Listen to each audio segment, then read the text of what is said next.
Dans ce cours, on va étudier la vascularisation artérielle du membre inférieur. Pour cela, on adoptera le plan suivant. On va commencer notre cours par une introduction. On va étudier l'anatomie de l'artère fémorale, puis l'artère poplitée, l'artère tibiale antérieure, l'artère dorsale du pied, puis l'artère tibiale postérieure et les deux artères plantaires latérales et médiales. Et à la fin, une petite conclusion.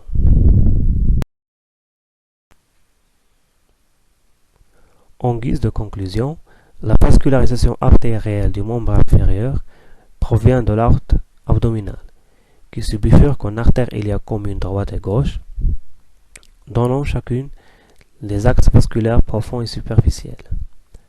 L'ensemble des artères du membre inférieur peuvent être lésées lors du traumatisme du membre inférieur. Premièrement, on a l'artère fémorale. C'est l'artère principale du membre inférieur. Il naît de l'artère iliaque externe. Il continue son trajet sous le milieu du ligament inguinal. Il projette à ce niveau en regard du milieu de la tête fémorale. À ce niveau, il est perçu à la palpation, c'est le pouls fémoral. Il se projette selon une ligne reliant le milieu du ligament inguinal au bord postéro-médial du condyle fémoral. Il traverse le triangle de Scarpa. Pour les rapports, il répond latéralement au nerf fémoral. Médialement, il répond à la veine fémorale. Puis, il est satellite au muscle sartorius dans le canal fémoral et avec le muscle vaste médial. Il se termine en traversant le hiatus du muscle grand adducteur et il prend le nom de l'artère poplitée. Concernant les branches collatérales de l'artère fémorale commune, ils ont l'artère épigastrique superficielle, puis l'artère circonflexe iliaque superficielle, les artères pudendales externes, l'artère profonde de la cuisse, qui donne les artères circonflexes médiales et latérales pour l'articulation coxo-fémorale, puis l'artère, elle donne l'artère descendante du genou, qui naît à mi-hauteur de la cuisse et qui donne des rameaux qui alimentent le cercle thomotique du genou. Donc voilà l'artère descendante du genou. Concernant les applications cliniques, le pouls de l'artère fémorale est palpé dans le triangle fémoral, entre l'épine iliaque antéro-supérieure et l'épine du pubis. La disparition du pouls de l'artère fémorale traduit une oblitération au niveau du réseau artériel d'amont, iliaque externe ou primitif. Une disparition des deux pouls fémoraux droite et gauche traduit une oblitération au niveau de l'aorte abdominale. On a aussi un intérêt radiologique, c'est l'artériographie des membres inférieurs qui permet de visualiser le trépied fémoral et de visualiser les branches collatérales de l'artère fémorale. C'est aussi la voie de prédilection pour les cathétérismes artériels. Voilà un cathéter de l'artère fémorale.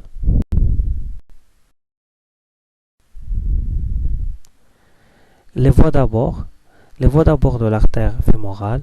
On a la voie d'abord de l'axe fémoral. On aura une incision verticale qui suit les lignes ou bien le trajet de l'artère fémorale. On dissocie les diverses formations superficielles. C'est une voie directe. Elle traverse le lymphocentre inguino-fémoral avec un risque d'écoulement lymphatique ou bien d'infection. Elle peut être agrandie à la demande dans le sens distal. Donc voilà, ici on a l'artère fémorale et la veine fémorale. Ici on a la veine grand savin qui peut être lésée lors de l'incision.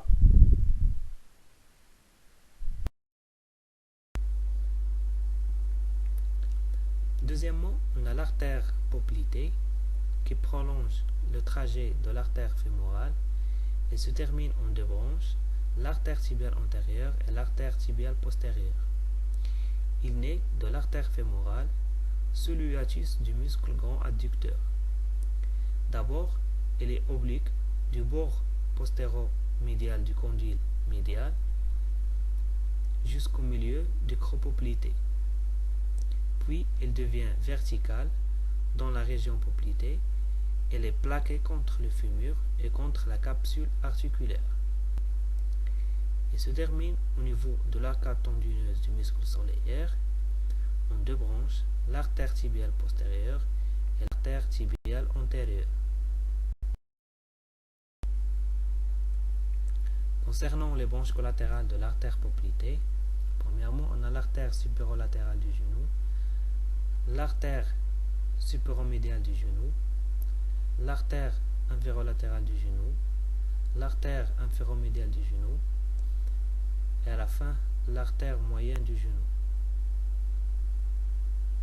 Toutes ces artères constituent un réseau artériel périarticulaire du genou et de la patella en bleu. Elles donnent les artères musculaires pour le muscle poplité et pour le muscle solaire.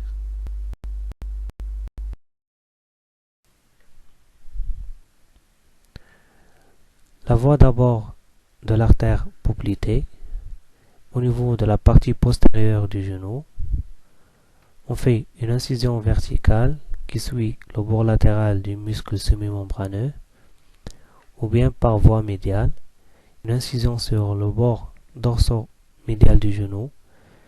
Le seul danger est constitué par la grande veine saphène qui risque d'être blessée lors de l'incision cutanée. L'artère tibiale antérieure, c'est une branche terminale de l'artère poplitée, au-dessus de l'arcade tendineuse du muscle solaire. Elle passe au niveau de la membrane interosseuse, elle descend verticalement de la loge antérieure, elle est entre le muscle tibial antérieur en avant, le muscle extenseur des orteils, puis de la luxe. Elle est accompagnée des deux veines tibiales antérieures et au nerf fibulaire en jambe. Il s'engage sur le rétinocanalum des extenseurs, entre le long extenseur des orteils et le long extenseur de la luxe, et arrive dans la région dorsale du pied, en regard du bord inférieur du rétinocanalum des extenseurs, et dans l'artère dorsale du pied.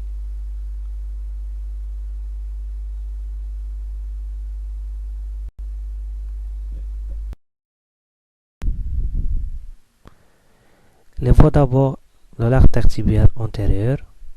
Donc le patient en décubitus dorsal, genou fléchi en 45 degrés, le mollet reposant sur la jambe contralatérale. On aura une incision cutanée rectiligne de longueur variable au niveau du bord postéro-médial du tibia. En arrière, on aura la grande saphène et le nerf saphène. Ces deux éléments sont reclinés vers le haut.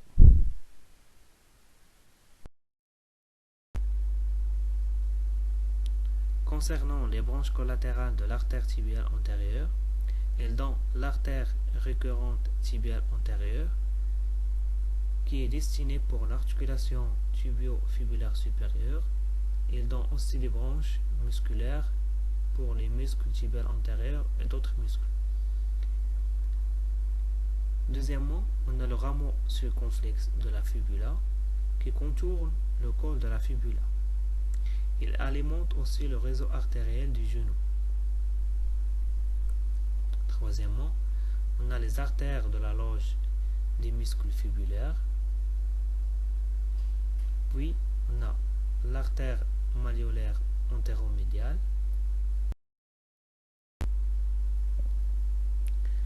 Concernant l'artère dorsale du pied, c'est une branche terminale de l'artère tibiale antérieure.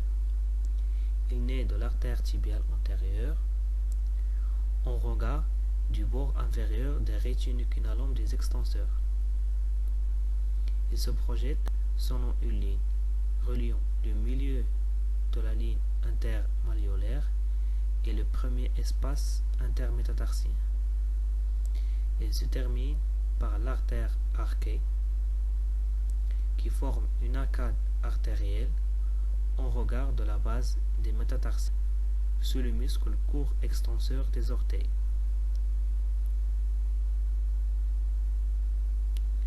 De cette arcade naissent les artères métatarsiens dorsales qui se divisent en artères digitales propres, latérales et médiales.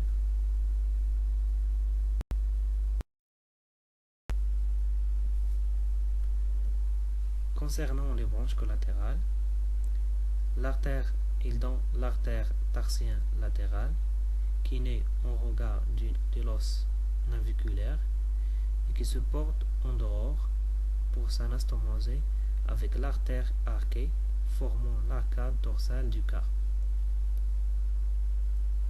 Puis, on a l'artère tarsienne médiale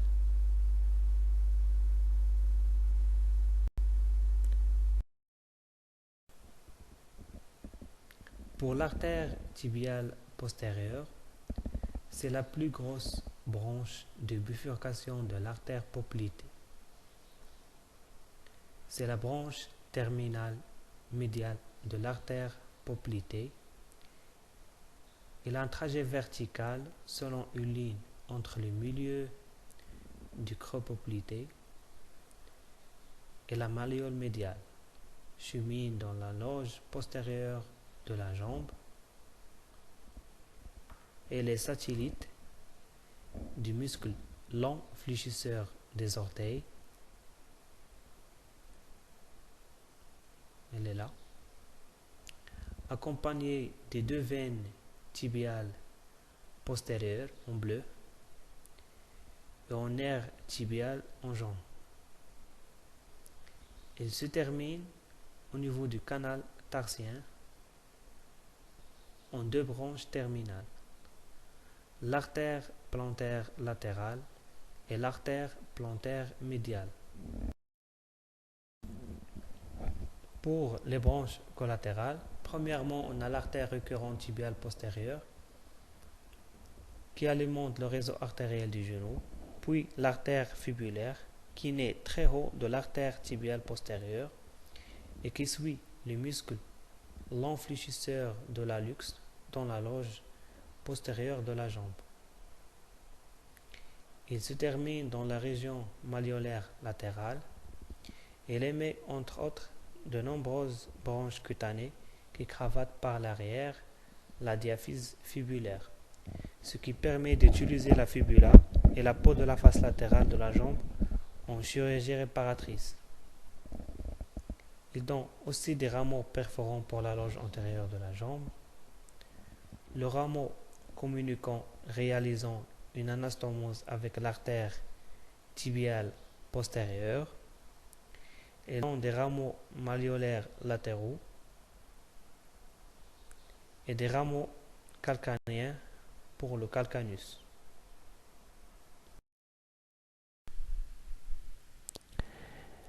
Les voies d'abord de l'artère tibiale postérieure dans la partie postérieure du genou ou bien dans son origine. C'est la même technique qu'au bord de l'artère poplitée à sa partie basse. À sa terminaison, on fait une incision dans la gouttière rétromalléolaire médiale.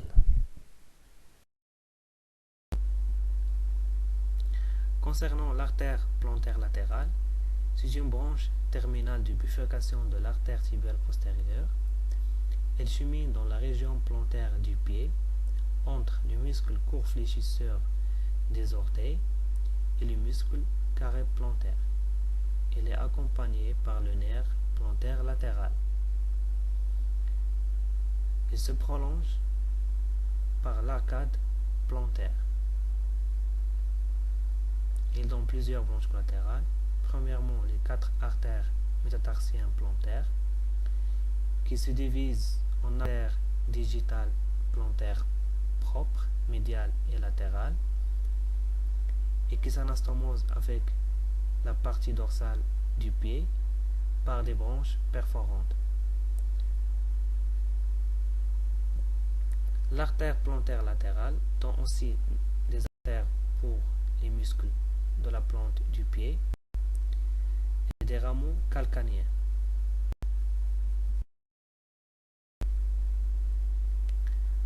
Concernant l'artère plantaire médiale, c'est la branche terminale de la bifurcation de l'artère tibiale postérieure.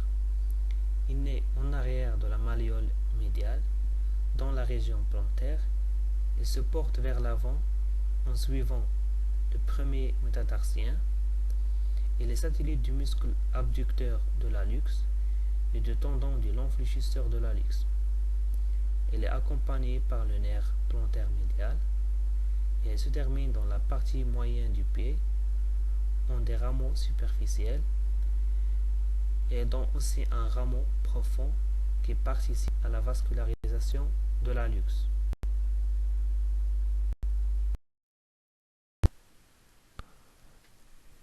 Comme application clinique, l'artère dorsale du pied est palpée sur une ligne unissant le milieu de l'interligne de la cheville et le premier espace intermétatarsien. Donc elle est palpée ici. Elle explore le flux dans l'artère tibiale antérieure. Deuxièmement, derrière la malléole médiale, bas l'artère tibiale postérieure qui explore l'artère poplitée. En guise de conclusion, la vascularisation artérielle du membre inférieur provient de l'aorte, qui se bifurque en artères iliaques communes droite et gauche, donnant chacune les deux axes vasculaires profonds et superficiels. L'ensemble des artères du membre inférieur peuvent être lésées lors du traumatisme du membre inférieur.